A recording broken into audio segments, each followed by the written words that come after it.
G'day wherever you may be around the world, and thank you for your company on truth2u.org. That's truth number 2, letter U.org. Joining me this hour is one of the world's foremost authorities on missionaries, cults, and the Jewish community. Is Director of Education and Counseling for Jews for Judaism in Canada. The website is jewsforjudaism.ca, jewsforjudaism.ca. Welcome to the program, Rabbi Michael Skobac. Great to be here, Jono. Wonderful to have you back on the program, my friend. Now, listen, what we were talking about last week, and we were talking about the rules of play for what we were going to do. We were wanting to investigate the supposed 365 prophecies of Jesus in the Tanakh. Brought to you by God. There it is, 365, one for every single day of the year, although there are many different lists, and some of them vary from 300 up to 600, as you were saying.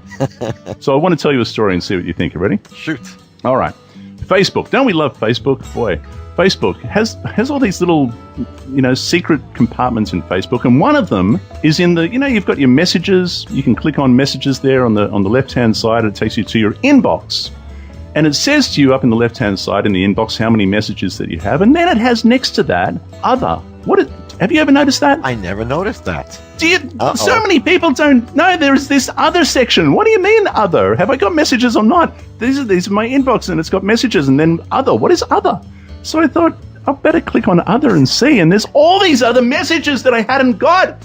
Why? I don't understand. Why are they? Now, the reason why I think they're in the other section is because perhaps they're not friends, they're not registered as friends on Facebook, and therefore they get put into the other category. Okay, so I have a look at that, and I've got a message there. There's a few messages, and one of them is from an individual, and I'm going to read it to you. Ready for this? Sure, go ahead. I'm curious. Blessings, Jono, it begins. I thought this might interest you. And so I thought, okay, things that might interest me. I'm interested already.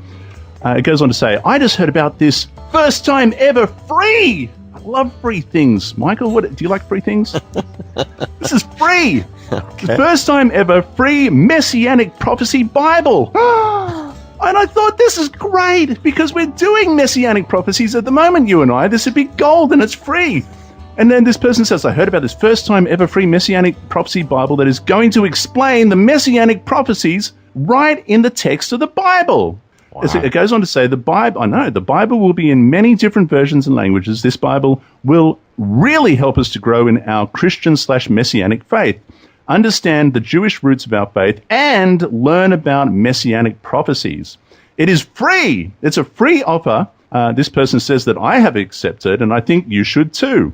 The Messianic Prophecy Bible Project will be distributing these Bibles to Jewish people around the world who do not believe in Yeshua. Just click on this link. So I thought, well, this is great. It's free. I mean, why not? So can't beat free.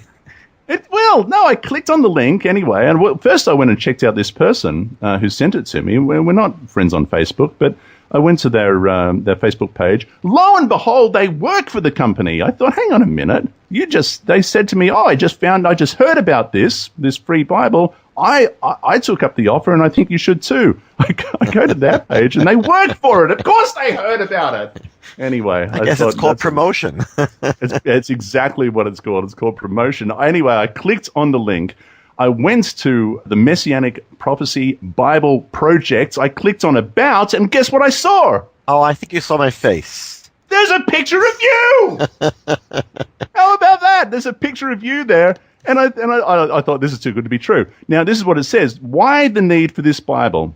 At present, it goes on to say, there is no Bible that can be used in evangelistic outreach to unsaved Jewish people that exposes the truth of the Messianic prophecies in such a way that Jewish people understand and relate to. Searching for the promised Messiah in the current Bible can be confusing for a Jewish person due to unfamiliar Christian terminology and the lack of explanation of the Messianic prophecies. When a Jewish person goes to a family member or their rabbi for answers about the Messianic prophecies, they are told how Yeshua is not the promised Messiah, and so they give up their search. Add to this confusion the fact that for over 15 years, anti-missionary organizations such as Aish HaTorah and Jews for Judaism they've been systematically attempting to discredit Messianic prophecies and Jewish faith in Yeshua.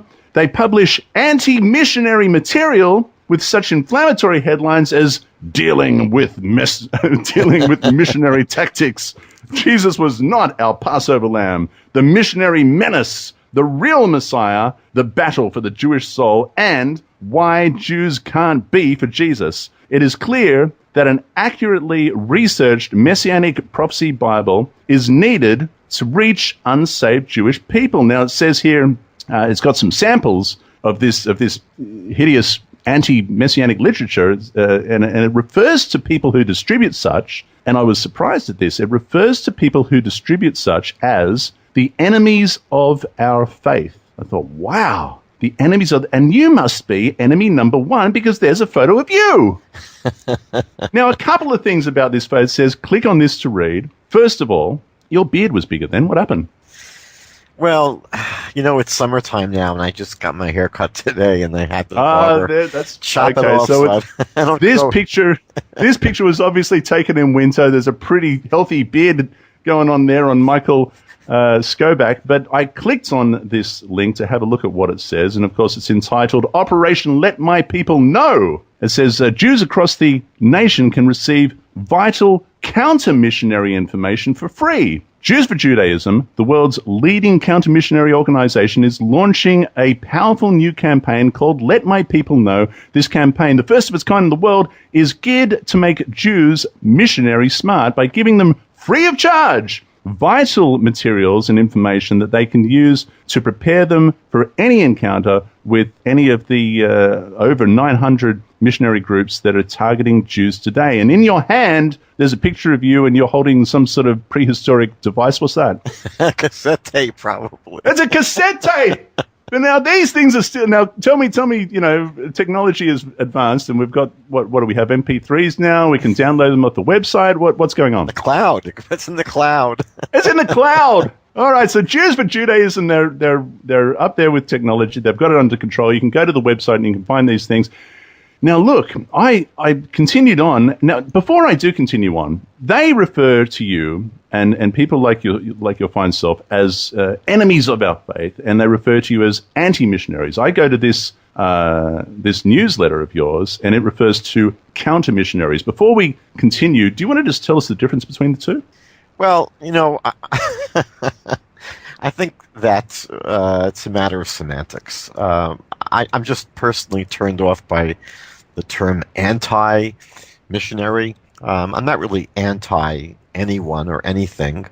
I actually see myself as a missionary, if you want to put in those terms. But I think it has a different kind of edge to it. Anti just sounds negative. It sounds hostile. And, Well, would you agree that any missionary of any faith have the rights to missionize, have the right to evangelize, they have the right to tell other people about the faith that they so sincerely believe in? Is that sure? Fair? I mean, one of the things that, many missionaries can thank me for is I often have to defend them because, so many people, unfortunately, in the Jewish community are so scandalized by what these groups are doing, that they would like to, if they could, just close them up, shut them down, and force them to stop doing what they're doing. And I always have to explain, thank God, we're living in a free country and people have a right to practice their religion.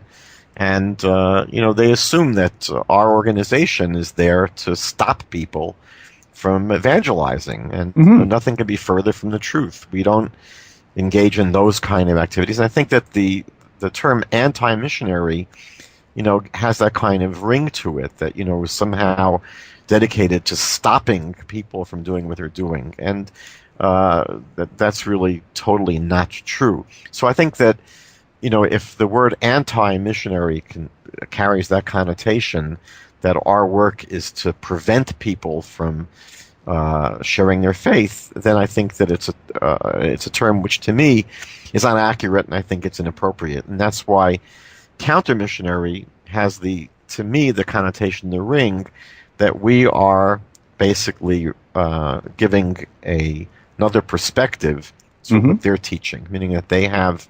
I remember when I used to watch as a kid Saturday Night Live, so they had a segment called Point Counterpoint, right? So that the missionary has a point, a perspective, and so as counter missionaries, we are countering what they're doing. We're not. And so what you're doing is you're just saying we would like the opportunity to exercise the same right that they are exercising. Fair? Yes, and I think that our work is really borne out by a tremendous amount of experience. And the one thing, I've been now involved in this since really 1973. When I first got involved with this kind of work, but really full-time since 1983. So we're talking about, a long time and a lot of experience, and it's been corroborated by my colleagues. And the one thing that we've found over the years is that, unfortunately, the many, many Jewish people who are swayed to embrace the Christian faith, they really have not made informed decisions. Meaning that, there are people who generally may have had some kind of exposure to Jewish practice. Typically, they may have gone to Hebrew school, and often their families may have had some kind of Jewish practice, like celebrating Passover or Hanukkah. But really, we're not talking about people that have had a very sophisticated and serious kind of dip in Jewish learning and Jewish education. And what happens is they, at some point in life, either as a teenager or in their 20s or 30s or 40s, have some encounter with Christians, with people in their lives.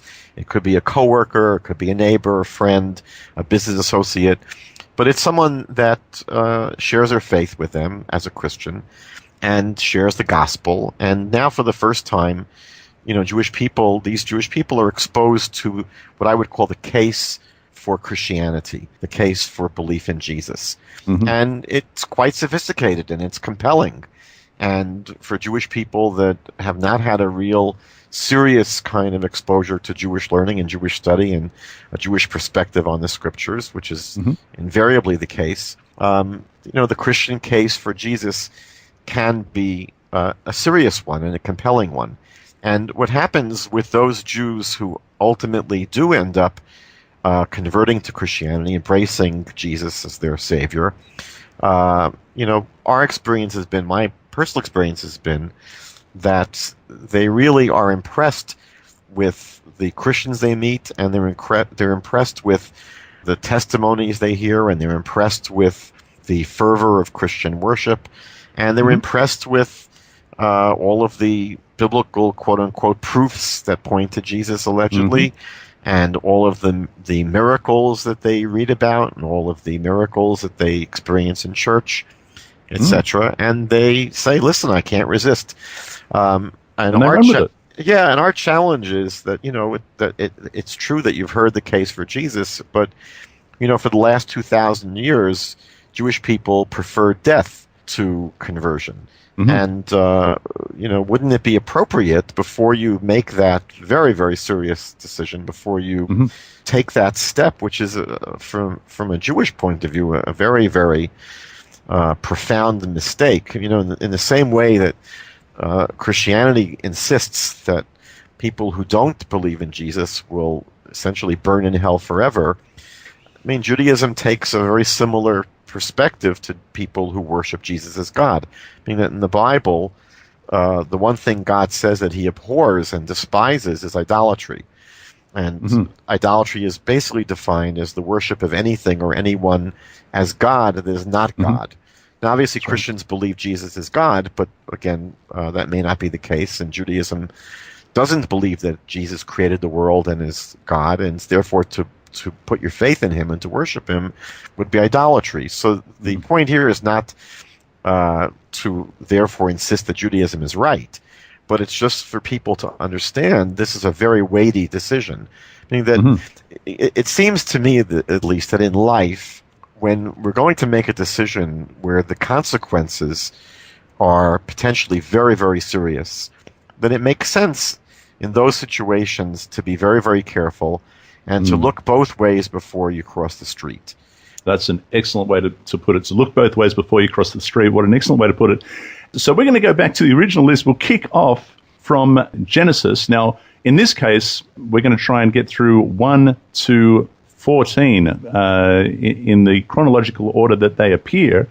And it begins in Genesis chapter 3, right? That's where most of these lists begin. I think that if they had some more imagination, they could have started in Genesis chapter 1.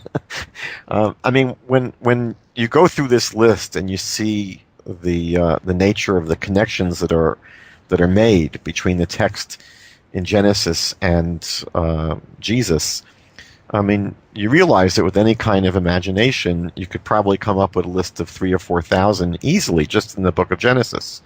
That's how flexible the criteria are here. Well, that's a good point. The flexibility of criteria, and this is what people are going to see. And there's, I mean, the first two, in fact, are found in Genesis 3:15.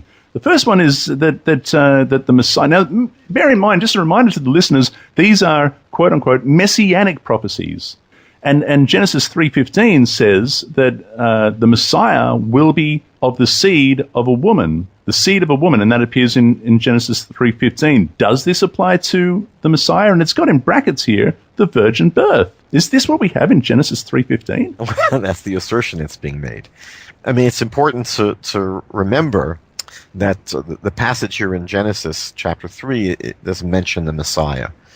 The assertion here is that this is a foreshadowing of this very, very important doctrine in Christianity, which appears in the book of Matthew and the book of Luke, which is the idea that Jesus was born to a virgin and had to have been born to a virgin. I mean, I think that many people... We're talking about Isaiah chapter 7, right? I mean, yes. how do we apply this to Genesis chapter 3? Let me just read it for the listeners.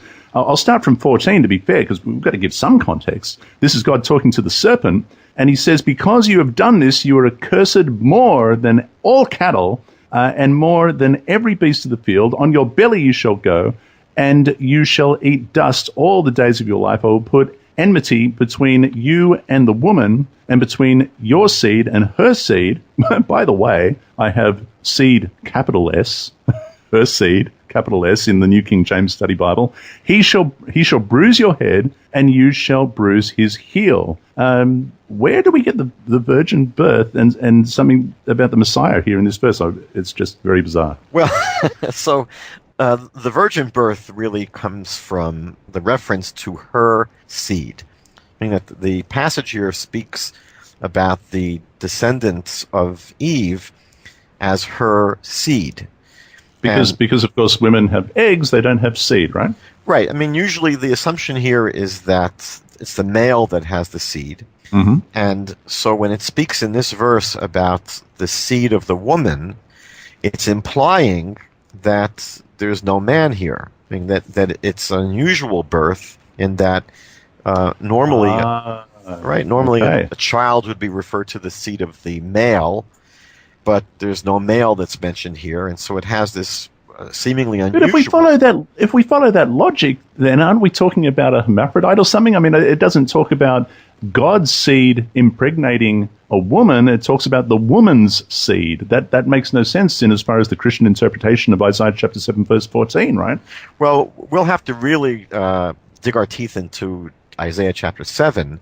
But you're quite right, meaning that here, if we just stick to the text in this chapter of Genesis, it does refer to the seed of the woman. And if the argument is that there's only the woman here and there's no male, so how do we know that it was God that impregnates her? That's not in the text. It's not in the text. Right. That would be an assumption that's being made. And you're right. You could argue that she was somehow one of these creatures that is able to get pregnant all by herself. Maybe she, I don't know, had both male and female capabilities. These are the kind of ridiculous things that we have to speculate just to, perhaps make this work in as far as what Christian interpretation would have us believe. Well, the Christian assumption here is really based upon quite a few suppositions. The most serious supposition is that the reference in this verse to the seed of a woman, to Eve's seed, is unusual, meaning that they seem to be all agitated by the fact that it refers to the seed of a woman. But the truth is that it's not unusual in the Bible. The Bible has a number of references to a woman's descendants, a woman's offspring, as her seed. Meaning that, it's funny that in English we have these different words. We have the words children, offspring, seed. And so if the Bible had, was written in English and the Bible said, the offspring of the woman, it wouldn't be so peculiar, or the children of the woman. The fact that it uses seed of the woman, the word in Hebrew is zera, which is also the word used for sperm. So it seems unusual that, what do you mean the seed of a woman? We often associate seed with man. But the problem is that you have a number of places, in Genesis actually, which refers to a woman's offspring or progeny as her seed. For example, in Genesis 16:10, God promises Hagar, who was given to Abraham by Sarah as a co-wife. So God promises to Hagar that he will greatly increase her seed. Now what I've got, did you say verse 10? I believe it's Genesis 16, verse 10. Yes. So I've got here, the angel of the Lord said to her, I will multiply your descendants exceedingly so that they shall not be counted for multitude. And now, so there, the word descendants in Hebrew would be seed. There you go. All right. Well, okay. Why not be consistent then and say, I will multiply your seed exceedingly? Well, because we can't have that. Well, I think that no one's going to argue that Jesus was a descendant of Hagar. I think that Christians would be very happy if there was a promise here to, let's say, Sarah, and then they would be able to see ultimately some promise to Sarah as having a descendant who would be the Savior. But here it's a promise to Hagar. And I don't think anyone's going to suggest that Jesus has any kind of connection. No, that's fair enough. We can't have the Messiah coming from Hagar. We can't do that. That wouldn't be proper. That doesn't work. We can't do that. All right. So but the Bible does speak about her offspring as her seed. And also in Genesis 24, verse 60, it speaks to Rebekah that her offspring will inherit the gate of their enemies. We see in Leviticus chapter 22, verse 13, it refers to the priest's daughter. Her offspring is referred to as seed. And in Numbers 5:28, the Sota, the woman who was suspected of adultery and had to drink this concoction in the temple, so it says in Numbers 5 that if she's innocent, she will bear children. And there again, the word for her children is her seed. And 1 Samuel chapter 1, Hannah, when she asks for a child for herself, she's asking for Zerah as well. So you have in the Bible many references to a woman's offspring as her seed. So there's no reason to get bent out of shape when we read Genesis 3:15, and it speaks about the seed of a woman. It's just simply a way of speaking about Eve's descendants. The offspring. Yeah, and the important thing to remember is that it's not referring to one particular descendant, a seed. I mean, it's interesting that Paul, in the book of Galatians, chapter 3, verse 16, makes this mistake, that he finds a passage in Genesis about Abraham's seed, and Paul says, quite erroneously, he said, you see, it doesn't say seeds in the plural, it says to his seed, singular. And that must be, Paul says, one particular descendant, and he says that must be obviously Jesus. And the fallacy here is that seed in the Bible is referring to descendants, offspring, all of the offspring, and the Bible never speaks about seeds in the plural. The word is always in the singular. It never distinguishes in the Hebrew between seed and seeds. So this passage in Genesis 3 is simply speaking about the descendants, all of the offspring that would come out of this woman, all of her descendants. Perfect sense, but that's not the only one, as I said in Genesis 3:15. There's also It says here, a Messianic prophecy, he will bruise Satan's head. And that comes out of 3:15 where it says, God says to the serpent, not Satan, but says to the serpent, he shall bruise your head and you shall bruise his heel. Now, we've got snakes here. Boy, do we have snakes. Brown snakes, one of the most poisonous snakes in the world. And if ever I get an opportunity to bruise one of their heads, I mean, I'd like to take them off if possible. We don't see too many here in Toronto. No, I bet you don't. But I don't remember that verse. I mean, I don't remember the verse that says, maybe after the temptation of Jesus, when Jesus says to Satan, man shall not live by bread alone, but by every word that proceeds from the mouth of God. And then he thus did deliver a roundhouse kick to the head. And Satan did flee, yea, verily. Yeah, that verse isn't there. I tell you what, though, if it was, that'd be great. But it's not there. There's nothing like that. I don't remember Jesus bruising Satan's head. Can you help me out? Well, it's interesting because, there are many Christian commentaries to the Bible which don't really take this as a prophecy about, the Messiah somehow in the future disposing of Satan and destroying Satan. There are many Christian commentaries that take this passage in Genesis in a very straightforward way, that it's speaking about, in the simplest sense, in the most straightforward sense, the incredible animosity that would always exist between human beings and snakes. And it says that snakes will strike human beings at their heel, because snakes, we're told just in the few verses previous to this, that the snake would be cursed, that it'll have to crawl on the ground. So as an animal that crawls on the ground, it will be able to strike not at our neck, it won't be able to strike in the upper part of our body, it's going to have to strike us, try to bite us in our heel. At the heel. And by the way, this is why here on the farm, in spring and summer, we always tell our kids, if you go out into the paddock, you put on your boots, because our boots come up over our ankles, and we know that they're going to be protected. Otherwise, you just can't guarantee. You can't go out there in your flip-flops. It's way too dangerous. I mean, a brown snake will kill you in a matter of minutes. And there is that relationship, and boy, do we know about it. Right, and those boots will end up, as this verse says, crushing the head of the snake. When the snake wants to get us, the snake will strike at our heel. And when we want to strike the snake, we're not going to step on his tail. We're going to crush his head. That's right. That's really what the verse is ultimately saying. It's basically speaking about this enmity between the descendants of Eve, which is all of humanity, all humankind. It's interesting, by the way, that this fear of snakes and sort of revulsion of snakes is a universal phenomenon. No matter where you go in the world over the past thousands of years, this passage has been true. We have this relationship with snakes, which is not a friendly one.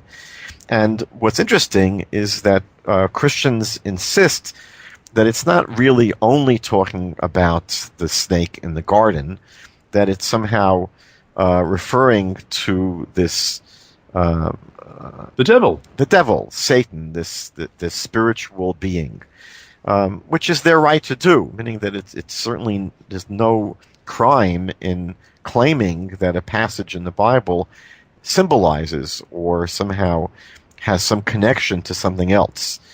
But it's not in the text, meaning that it's a supposition that's made. And once you get into the realm of supposition or of interpretation, it loses the power of proof, meaning that we have to remember that this list of 365 proofs is presented as evidence, as proof. And once your evidence is not really based upon what the text actually says, but it's based upon a supposition in terms of what we think the verse might be symbolizing or referring to, then you get into very, very muddy water. I always teach my classes that once a text can mean anything, it means nothing. Meaning that once you're allowed to say, well, I think that it represents this, or I think it represents that, then you're not really in the realm of proving anything anymore. You're speculating. You're speculating, and you can only prove something when you're basing yourself upon what the text actually says. When it comes to this supposition that's made that it's really, some reference to, the Messiah, which is not mentioned in the passage at all. But it's an interpretation, it's a speculation. The Messiah who will bruise Satan's head. Again, it's based upon the assumption that it's referring to only one of Eve's descendants, meaning that we saw the passage is speaking about all of her descendants. There's no reason to assume that it's speaking about one person who will smash the snake or even here the Satan. But the important thing to recall is that, the list that we have here in front of us takes us to Hebrews 2:14 as the fulfillment of this passage. Now, it says in Hebrews 2:14 that through the death of Jesus, basically, he would render powerless him who had the power over death, and that is the devil. That meaning that through the death of Jesus was supposedly able to destroy the power of the devil. And that's the claim here, that Jesus came to destroy. That's the connection as some sort of fulfillment to this part of Genesis 3. But there's no roundhouse kick to the head. Where's the bruise? I want the bruise to Satan's head. Well, we have no specific verse. What you don't see is that Satan has been destroyed. Meaning that, it's interesting that 1 John 3:8 says that he who practices sin is of the devil. Meaning that we know that even the Christian Bible says that Christians, people that believe in Jesus, still sin. And yet it says here that if you sin, you're of the devil. And it's clear then that Jesus did not destroy the power of the devil if people still sin. Even among followers of Jesus in the Christian Bible, in 1 Thessalonians 2:18, Paul says he wanted to come to see the Thessalonians, but he wasn't able to because he was hindered by the devil. He was hindered by Satan. So we see that through the death of Jesus, Satan's power was not destroyed. There's no indication. As a matter of fact, in Romans 16:20, Paul writes that Satan will soon be crushed. But obviously it hadn't happened yet when he was writing the book of Romans. That's a good point. So there's no fulfillment, meaning that this is one of these passages in Genesis 3 which is really not about the Messiah when we read Genesis. And even if it were about the Messiah, there's no proof that it's talking about Jesus. Right? It could be, if you want to insist that it is speaking about someone who will crush the power of Satan, there's no proof that it's talking about Jesus because Jesus clearly hasn't done that. So it's still a prophecy which, even though Christians insist that Jesus fulfilled it, it's not really so obvious that Genesis 3 is speaking about the Messiah, and it's very clear that it has not been fulfilled by Jesus. Fair enough. And I mean, we could get into a long conversation about the nature of Satan, but we don't have time for that. Right. We got to rock and roll. We got to rock and roll. Number 3 is Genesis chapter 5, verse 24. I'm going to start from 23, if that's all right. This is what it says in our list of 365 Messianic prophecies. So all the days of Enoch were 365 years. What a coincidence! 365 years. And there must be something in that. Surely we can make... No, we better not. And verse 24. And Enoch walked with God, and he was not, for God took him. Now, this apparently, Michael, is the bodily ascension of the Messiah to heaven, illustrated in this passage. What do you make of it? You don't sound convinced. Well, come on, it's meant to be. It's a messianic prophecy fulfilled. Because, in, what is it, Mark chapter 6, verse 19, Jesus is sucked up to heaven. He ascends. And this is the prototype of that is Enoch. At least that's what this verse, what this list is claiming. Well, it's interesting because the passage here is certainly not a prophecy. It's not a prediction. It's a narrative that's telling us what happened to Hanoch, or Enoch in English. And it's interesting because all it says in the Hebrew is that God had taken him, that he walked with God, but he was no more because God had taken him. Now, it's not really clear what that means, that God had taken him. It could certainly mean that he died. And that's how Rashi understands the passage. No, what do you mean? It's the Wizard of Oz. What, are you going to take that away from me? It's the Wizard of Oz. He was sucked up into heaven. What? Well, I guess you could suggest that's what happened to him. When it says that that God had taken him, it's interesting because, we say in English, I took his life. Mm-hmm. It doesn't necessarily here mean that God took him bodily up to heaven. I think it's a possible way of reading it. It certainly doesn't exclude that possibility. But the phrase itself is pretty ambiguous. What does it mean that God took him? He was no more. That's what it says here, that he was no more. He was basically finished. And this is actually, when you think about it, this is a phrase that we use today. It's not unusual to hear someone say, God took so-and-so to mean that their life has ended. Yeah, They passed away, God took them. You hear that today. I think that, the phrase itself is not clear.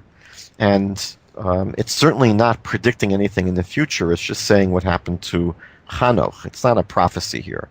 It's a narrative about what happened to this particular person, and there's nothing in the passage which connects this to the Messiah. Now, we know that in the Bible there are bodily ascensions to heaven. It happened to Elijah in the second book of Kings. Elijah the prophet is basically taken right up to heaven without dying. But even if we wanted to say, for example, if reading Genesis 5, that this mysterious verse, which speaks about God taking Hanoch, has some kind of a connection to a person in the future who would be taken up to heaven, it's not clear in this passage that it's talking about it would happen to the Messiah.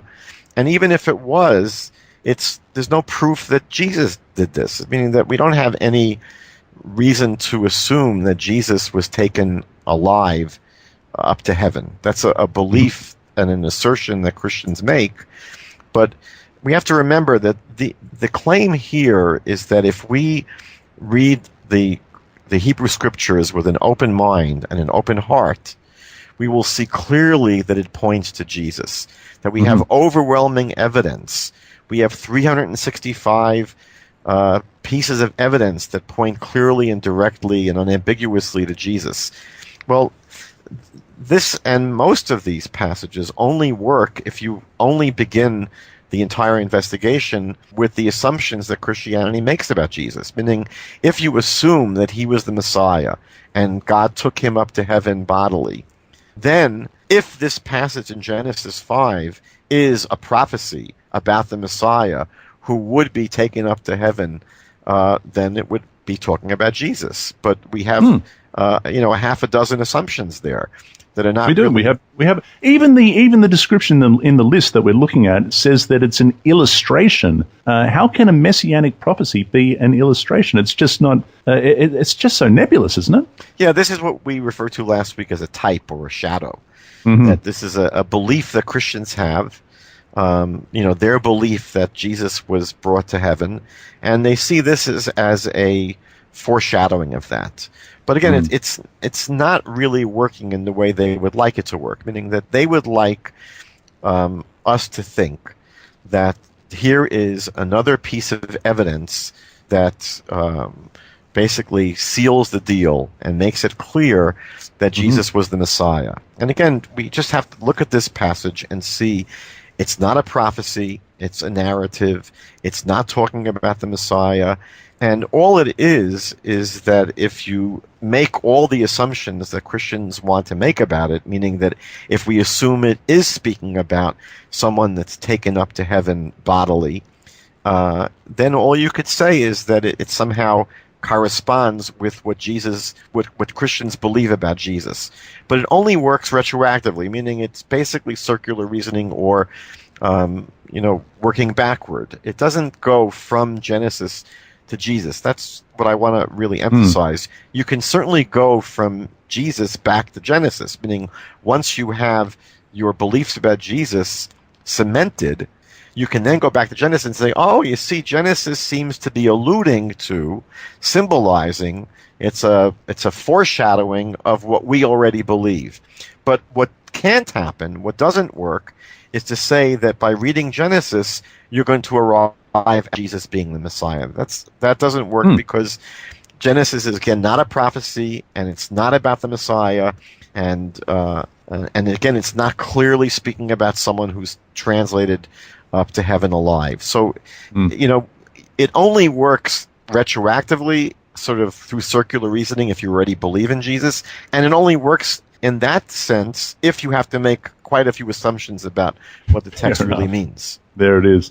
Number 4, Genesis. Now, this one has really got me. I don't know what to make of this at all. Genesis chapter 9, verse 26 and 27. Now, the notes on this list say the God of Shem will be the son of Shem. But this is what the verse says. It says, and he said, blessed be the Lord, may God of Shem, and may Canaan be his servant. May God enlarge Japheth, and may he dwell in the tents of Shem, and may Canaan be his servant. I don't understand. It says in the notes here of this list, the God of Shem will be the son of Shem. Where do they? I don't understand. Yeah, this is basically what you would simply call, in simple English, a mistake. that right. There's no way of getting from the text in Genesis to what they're claiming it means. There's no way of even misreading this verse to have it say that God will be the son of Shem. So this is just a blunder. And all that the passage really is saying is that God will essentially dwell in the tents of Shem. Now, Shem we know is going to be the son of Noah. That's going to be the forerunner of Abraham. Abraham descends from Shem. And the idea is that God will ultimately dwell in the tabernacle and later in the temple. Those are called the dwelling places of God. And ultimately in the final temple that will be rebuilt, as we read in the book of Ezekiel. So all this is really saying is that God, the Creator, will dwell in the tent. And the tent, the tabernacle is almost referred to as a tent. Yes. So that's all the verse is saying, and there's just nothing here that. Absolutely nothing. That's what I thought it was saying. It makes perfect sense when you read it in its context. But the assertion that they're making is very difficult and problematic. We're not doing too well so far for the first two. I'm not convinced. Are you convinced? I'm not going to be going to church this Sunday yet. All right, not yet. Well, we better move to 5 and see if that'll do it. Here's a familiar verse and one that is very timely, I think, with everything going on in Israel at the moment. Genesis 12, verse 3, it says, I will bless those who bless you, and I will curse him who curses you, and in you, all the families of the earth shall be blessed. It's a beautiful passage. It's a beautiful, it really is. According to this list, 365 Messianic prophecies, according to this list, as Abraham's seed will bless all nations. What's it getting at there? They say that sometimes when you read the Bible in translation, it's like kissing your mother through a veil. You lose so much when you're reading the Bible in English, and there's something in the Hebrew here that is just very, very significant. It speaks about blessing and cursing, and the Bible speaks about God who will bless those who bless the Jewish people, the descendants of Abraham. And there the word is the same word. It's the root baruch, Beis Reish Chaf. So there you have basically a parallelism, that those who bless you, I will bless. But when it comes to the word for cursing, the Bible uses two different words in the Hebrew. Now, it doesn't come through in English because it just says, those who curse you, I will curse. But in the Hebrew, it says those that curse you, mekalelcha, because that word can mean a curse, a klala, but it doesn't use the same Hebrew word for I will curse. It changes and says I will curse is aor. And that is another word in Hebrew that can mean to curse, but another way of translating it is that I will show the light. Meaning that what the verse is, not clearly saying, but it's a beautiful rendering of the verse is, those that bless you I will bless, but those that curse you I will show the light. Meaning that ultimately the enemies of the Jewish people will one day come to see the truth. Mm-hmm. And the passage here is, again, not about one particular descendant of Abraham.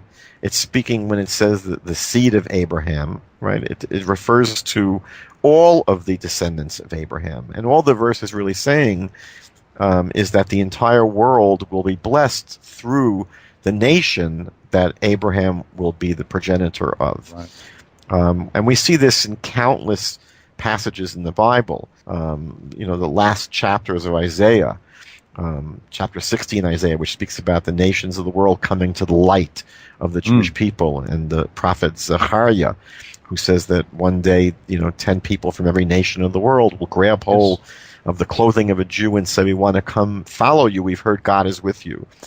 So the Bible speaks about these people who God calls his witnesses, and who were to be a Mamleches Kohanim, a kingdom of priests and a holy nation, and a light to the nations. So the Bible says that that's our task, and that one day the world will come to our light.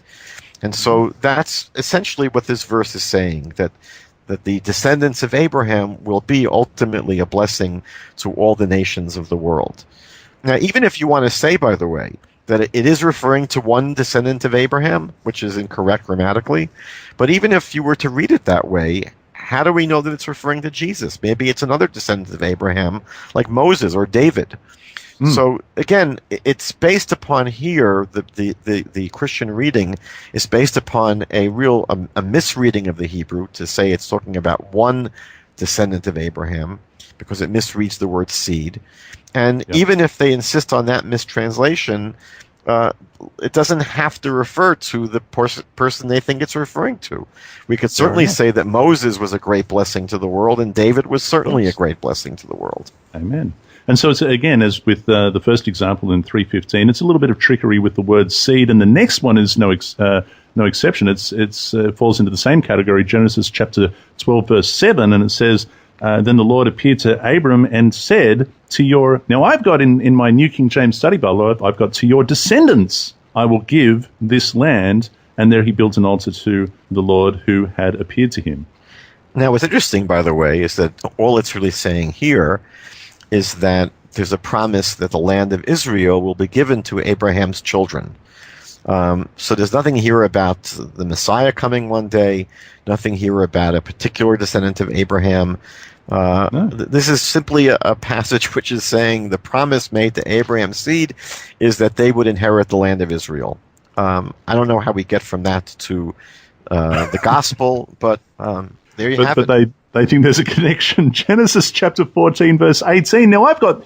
Good heavens, apparently there's 3 messianic prophecies fulfilled in this one verse alone. This, of course, is Melchizedek. This is verse 18. It says, then Melchizedek, king of Salem, brought out bread and wine. Oh, this is of course, this is the precursor to, this is the prophecy of, that he was having communion. Don't you see? This is the Eucharist. Why did Melchizedek. I see that?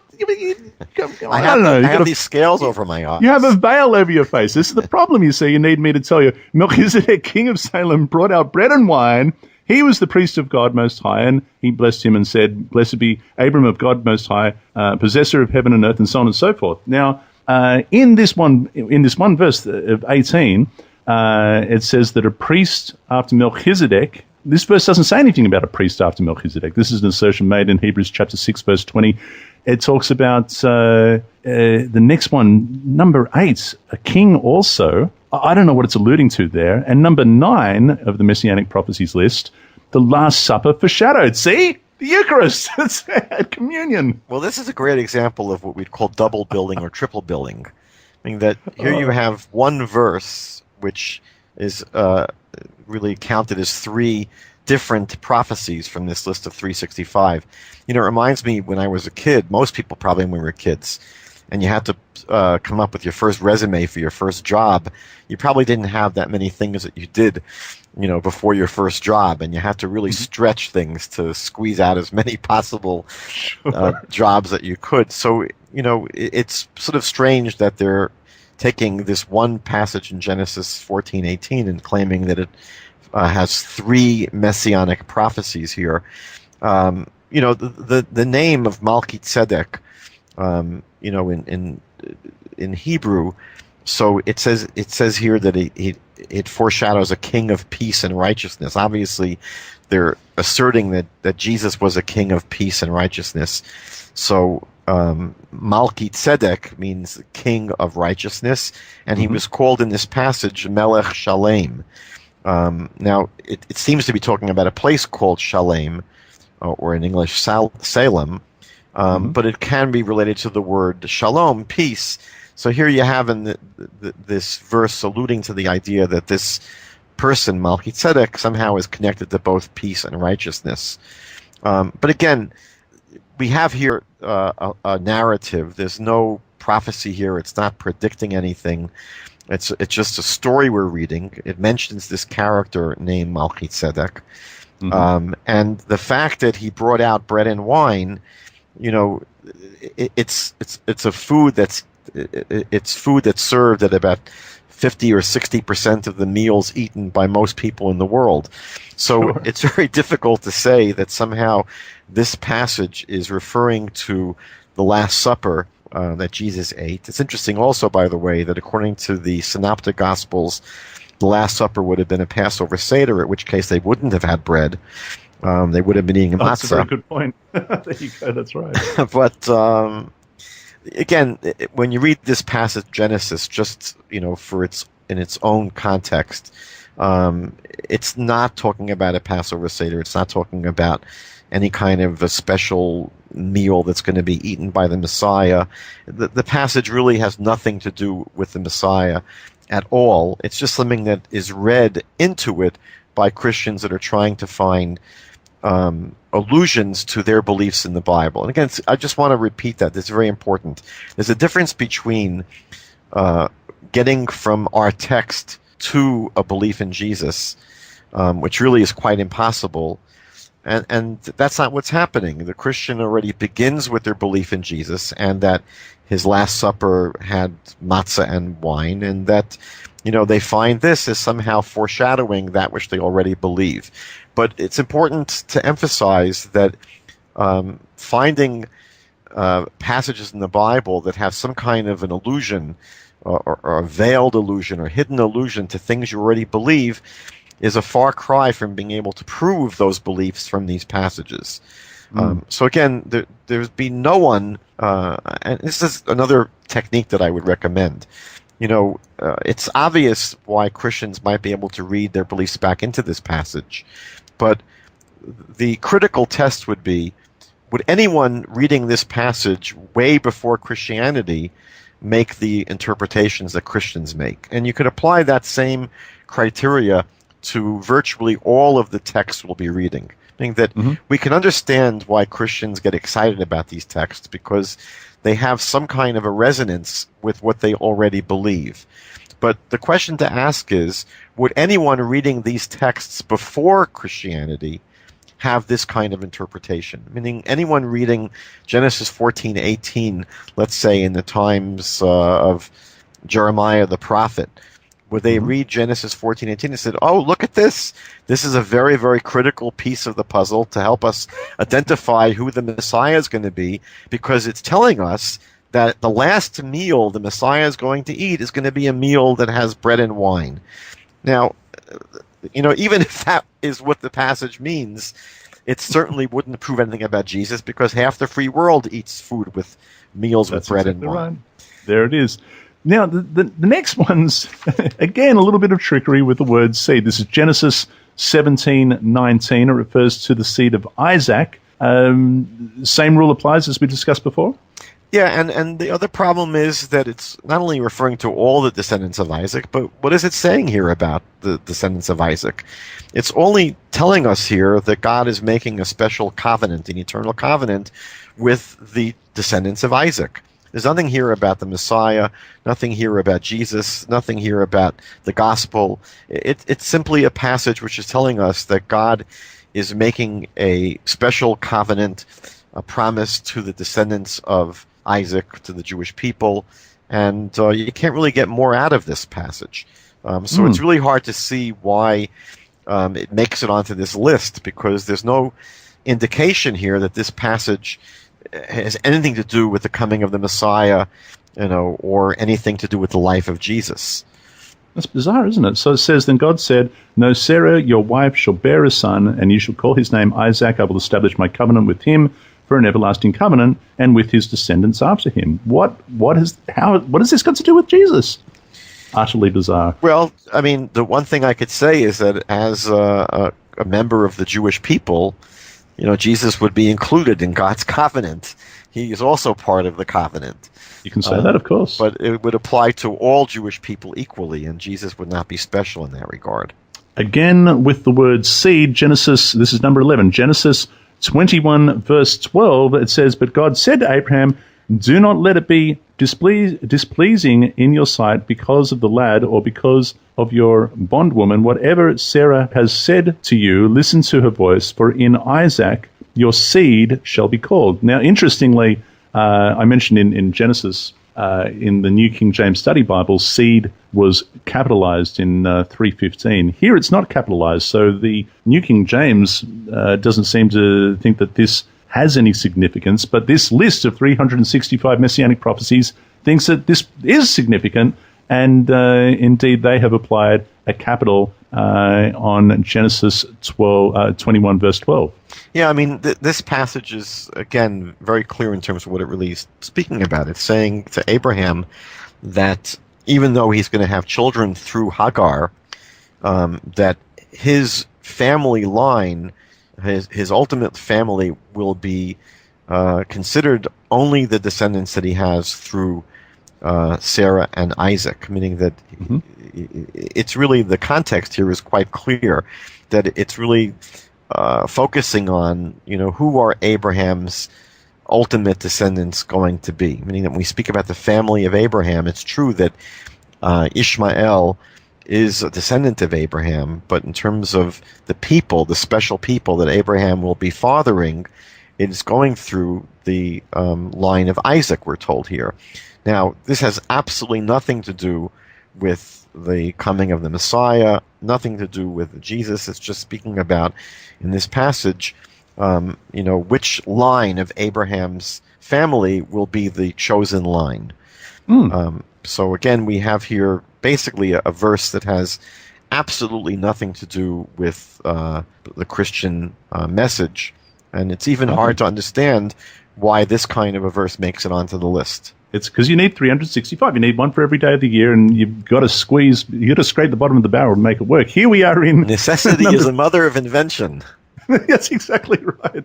Number 12, we're flying through it. Genesis chapter 22, verse 8, it says, and Abraham said, my son, God will provide for himself the lamb for a burnt offering. So the two of them went together. There it is. You're going to church, see? You're going to church on Sunday. This, unfortunately, doesn't do it for me either. Again, this is a great example because, we know from the Gospel of John that Jesus is called the Lamb of God that takes away the sins of the world. So again, once you come to Genesis with the prior belief that the Messiah is the Lamb of God, so here you have a passage in Genesis which speaks about a lamb. So obviously it must be referring to Jesus. Again, it's a perfect illustration of how the Christian approach is really one that works backwards. You go from the New Testament back to Genesis, but I would insist that it is impossible to go from Genesis to the Christian gospel, because no one reading Genesis 22 prior to Christianity would have walked away assuming that this passage contains any kind of prophecy about the Messiah, any kind of connection to the coming of the Messiah. This is part of the narrative where, Isaac is asking, look, Dad, Abraham, I see you have the knife and you have the wood, and where is the lamb? And so he's told that God is going to provide the lamb. But it's interesting, by the way, that it couldn't really be speaking about Jesus, because it's very clear from this passage that this lamb was supposed to be a burnt offering, that in verse 3, Abraham takes the wood, and it's called an olah. An olah in Hebrew is an offering that's completely consumed on the fire. And in verse 9, he arranges the wood on the altar. So when finally the lamb is provided, and the Bible says here in this chapter that Abraham offered the lamb. It was offered as a burnt offering, which obviously Jesus was never burnt.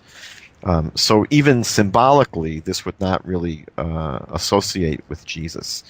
Well, now, I mean, if we have to really, really search through the Torah to find a lamb that is offered for sin that is burnt, I did this, and I mean, if we can just spend a little bit of time here, the only one that I could find was in Leviticus chapter 5. I think it's from verse 14 and on, and it says that then the Lord spoke to Moses, saying, if a person commits a trespass and sins unintentionally in regard to the holy things of the Lord, then he shall bring to the Lord as his trespass offering a ram without blemish from the flock, with your valuation in shekels of silver according to the shekel of the sanctuary, as a trespass offering, and he shall make restitution for the harm that he has done in regard to the holy thing, and shall add 1/5 to it, and give it to the priest, so the priest shall make atonement for him with the ram of the trespass offering, and it shall be forgiven him. Now, is this ram a burnt offering?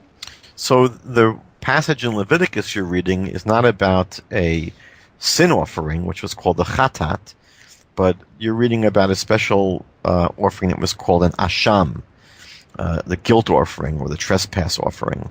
Mm-hmm. And, it's interesting because this passage here in Genesis, when Abraham brings this sacrifice, there's no indication that this lamb is being offered for sin. It's very clear when we read the Bible that offerings, sacrifices were brought for many reasons. Often they were brought just to express closeness to God, to express thanksgiving to God, to express some positive emotions.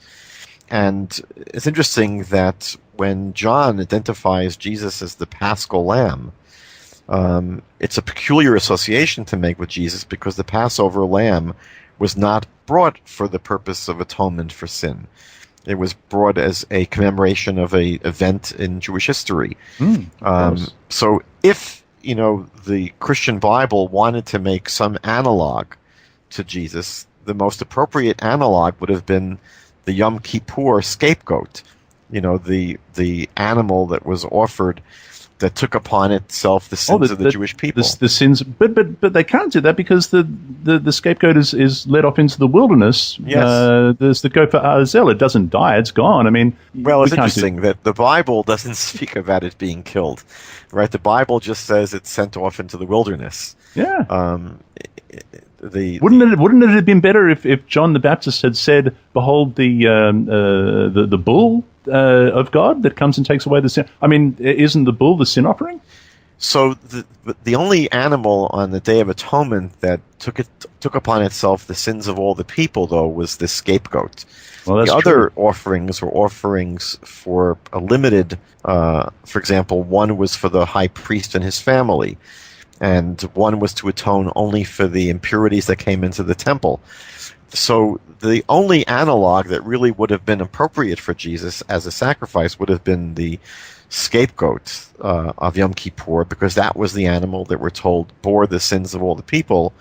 But that was never the analog that was offered by the Christian Bible. The Christian Bible insists that Jesus was the Paschal Lamb, which again has nothing to do with the atonement for sin. Nothing to. Now, all of that aside, it's neither here nor there, because in verse 13 of Genesis 22, this prophecy, if you like, is fulfilled. It says, Abraham lifted his eyes and looked, and there behind him was a ram caught in the thicket by its horn. So Abraham went and took the ram and offered it up for a burnt offering instead of his son. Exactly, meaning that this passage, when it says in verse 8 that God would provide the lamb, it's not alluding to some kind of a prediction that's going to happen in thousands of years.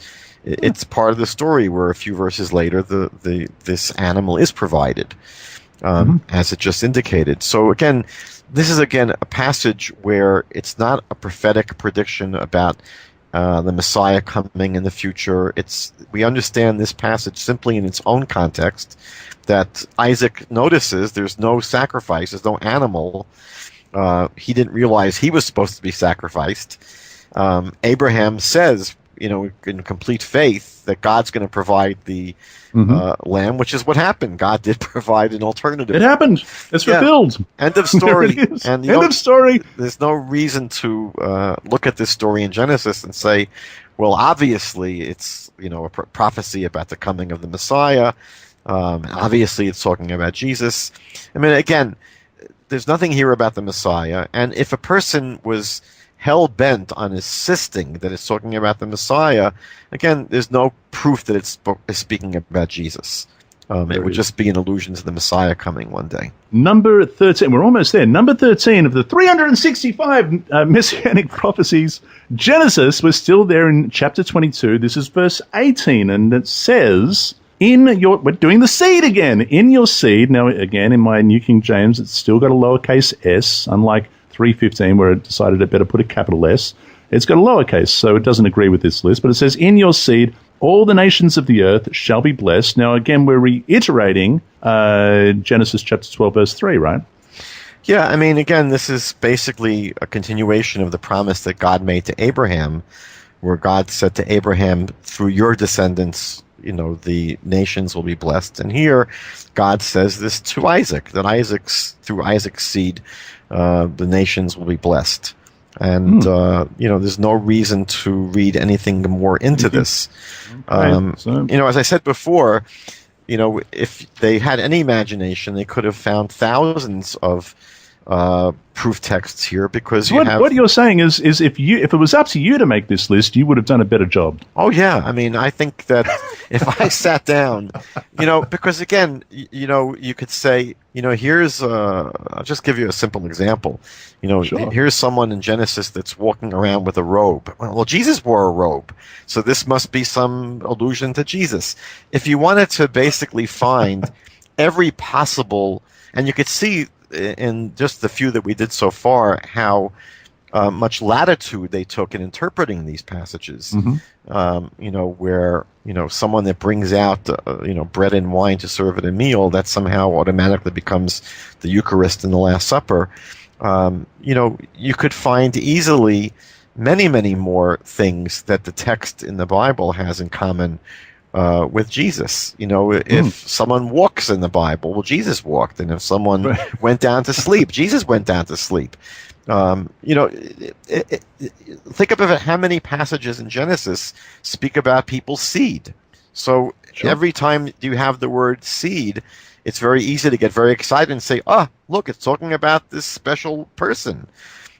So I think that, if we take the criteria that is used to select these kind of passages, it could easily have been expanded to several thousand. Thankfully, we're not going to go through that many.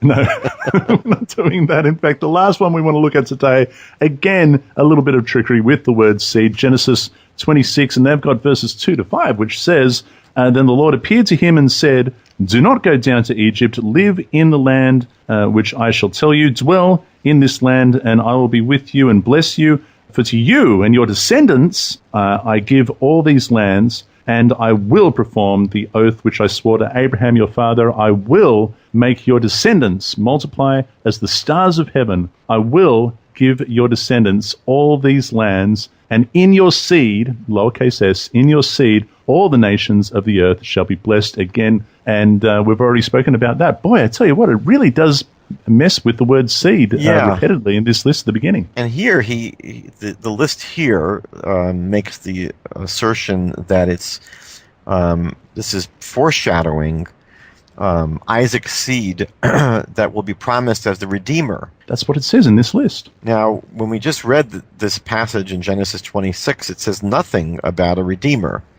It just basically speaks about the descendants of Isaac inheriting the land of Israel, and that... No.